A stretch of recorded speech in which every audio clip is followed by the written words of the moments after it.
मीना बहन, आपने कुछ सुना? शर्मा जी की बहू नौकरी करने जाती है।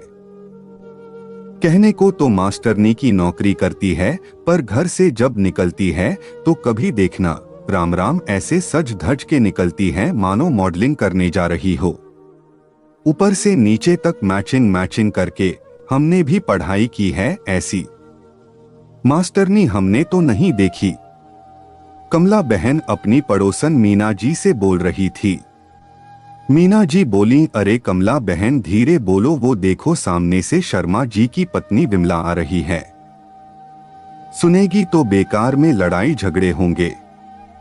चलो उसी से पूछते हैं, देखते हैं कि वो अपनी बहू की नौकरी से कितनी खुश है। कमला जी चुटकी लेते हुए विमला जी से बोली, और सुनाइए बहन जी, बहू की नौकरी कैसी चल रही है?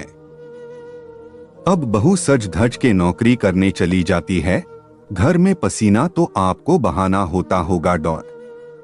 कल बहू को जाते हुए लग नहीं रहा था कि वो स्कूल पढ़ाने के लिए जा रही है। विमला जी बोली, बहू नौकरी के साथ साथ घर भी संभालती है, तो आप कहना क्या चाहती हैं? साफ साफ कहिए। इस इलाके में कितनों की बहू ऐसी होगी जो पढ़ी लिखी है। मेरी बहू नौकरी जरूर करती है, पर अपनी मर्यादा भी जानती है। उसकी कामयाबी से लोगों को पसीना क्यों आता है, ये समझ में नहीं आता। कमला जी लाल पीली होकर बोली, हमारी बहू नौकरी नहीं करती तो क्या वो बुरी है? अरे अपने लाज का घूंघट ओढ़कर घर में रहती है। आपकी बहू की तरह नहीं कि साड़ी के पल्लू को इतना छोटा कर लो कि जो नहीं दिखाना है वो भी दिख जाए। विमला जी बोली, आपने सुना होगा सास बहू की लड़ाई घूंघट के अंदर से भी होती है, तब कहाँ चला जाता है शर्म का वो घूंघट। मीना जी बोली, अब बात को यहीं खत्म करो, हमारी बहू घर में रहती है। इनकी बहू सज धज के नौकरी करती है, 4 पैसे कमा कर लाती है, तो इनको क्यों बुरी लगेगी? हम तो अपनी बहू से खुश हैं। कम से कम इस उम्र में 2 रोटी बना कर देती है और हम चैन से बंसी बजाते हैं। विमला जी हंसते हुए बोली, ये बात आपने सही कही, आपकी बहू आपको काम देगी, मेरी बहू मुझे काम देगी। परंतु चैन की बंसी तो तब बजेगी जब आप लोग दूसरों के घरों में ताका झांकी करना बंद करेंगी। इतना बोलकर वो अपने घर चली गईं। विमला जी की बहू अनीता एक पढ़ी लिखी सुलझी हुई औरत थी। उसने संस्कृत में डॉक्टरेट की थी। उसे सरकारी स्कूल के उच्च विद्यालय में नौकरी मिल गई। शाम में अनीता जब स्कूल से लौटकर घर आई, उसके दोनों हाथों में सामान था। रिक्शे वाले को पैसे देने में अनीता को परेशानी हो रही थी। बहू को परेशान देखकर शर्मा जी लपक कर गए और बोले, बहू मैं रिक्शे वाले को पैसे दे देता हूँ, तुम अंदर जाओ। कमला जी और मीना जी दोनों के घर की दीवार विमला जी के दीवार से सटा हुआ था, दोनों देखकर हंस रही थी। जैसे ही शर्मा जी रिक्शे वाले को पैसे देकर घर के अंदर गए, दोनों बातें करने लगी। बताओ, ससुर के सामने भी पर्दा नहीं करती। तुमने देखा, सिंदूर भी नाम मात्र का लगाती है। ये आजकल के फैशन है जो लाज शर्म धोकर गंगा में बहा आई है। विमला जी सारी बातें सुन रही थी और अंदर ही अंदर क्रोधित हो रही थी। अनीता नहा धोकर सूट सलवार पहनी, अपना दुपट्टे को गले में लपेटा और आंगन के कपड़े उठाने लगी। जैसे उसकी नजर कमला और मीना आंटी पर पड़ी, उसने हाथ जोड़कर उनका अभिवादन किया।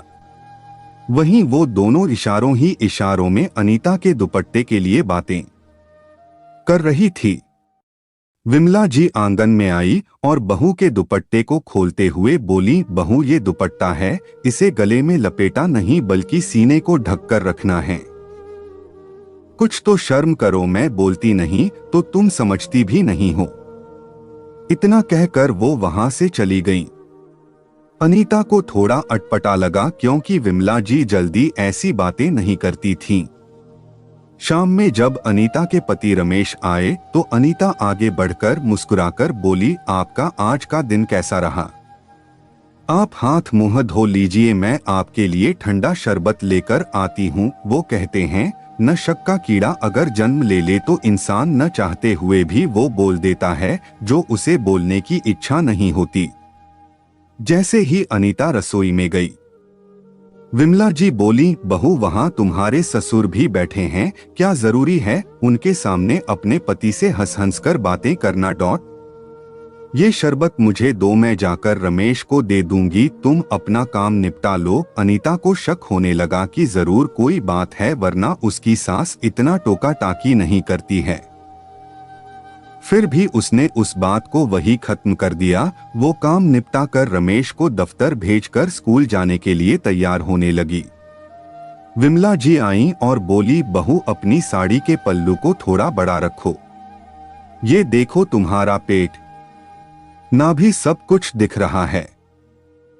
ये तो औरत की लाज होती है जिसे ढक कर रखना चाहिए, हर किसी को नहीं दिखाते हैं, कुछ तो शर्म करो। अनीता को बहुत बुरा लगा। उसने कहा, मम्मी जी जिसने की शर्म उसके फूटे कर्म।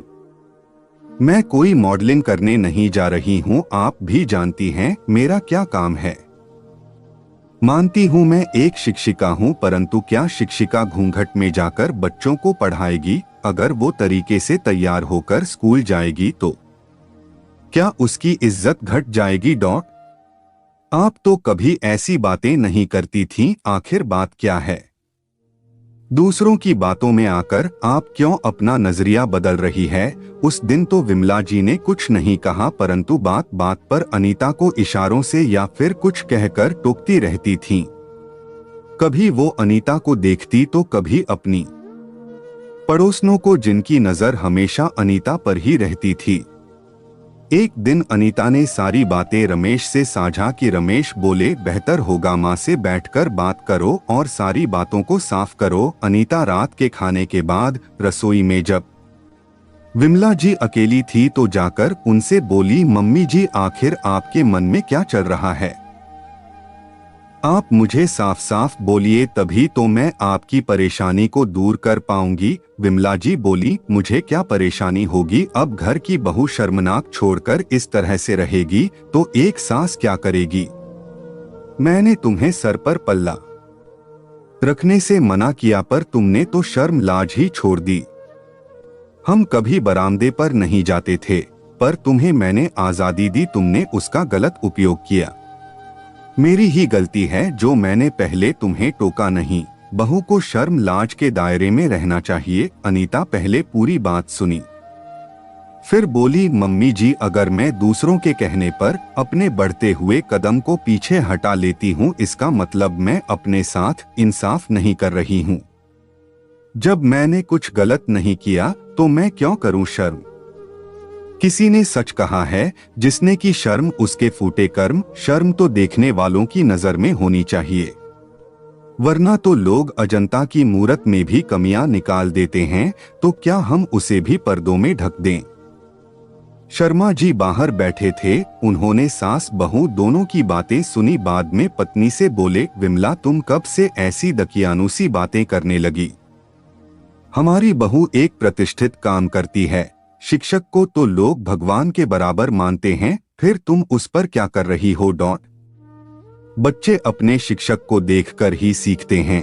अगर बहू तरीके से स्कूल नहीं जाएगी तो आने वाली पीढ़ी क्या सीखेगी? विमला जी ने सारी बात शर्मा जी को बताई।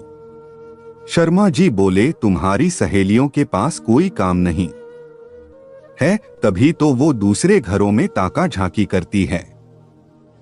हमारी बहू बेटे से कम नहीं है, क्योंकि बेटे के साथ वो भी इस घर के भार को बराबर उठाए हैं।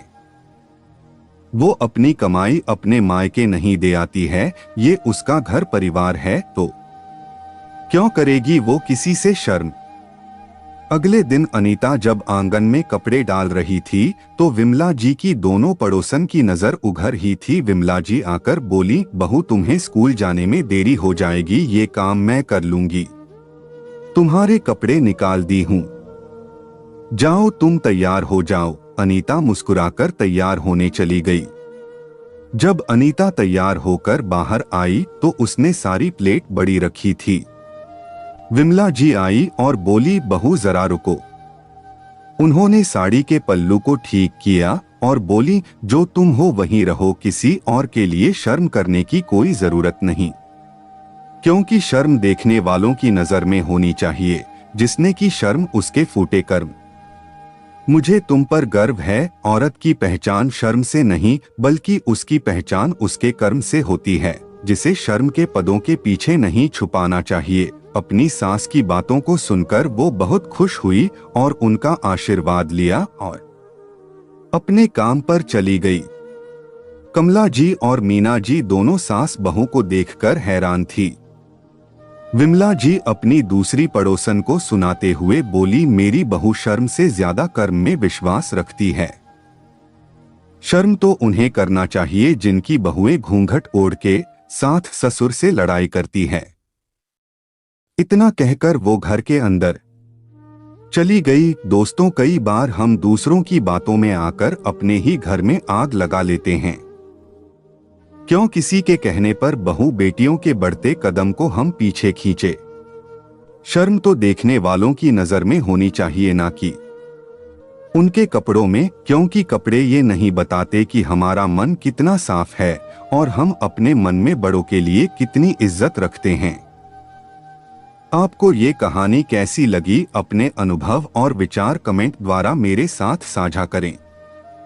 कहानी को मनोरंजन एवं सीख समझकर पढ़े, कृपया अन्यथा ना ले। बहुत बहुत आभार।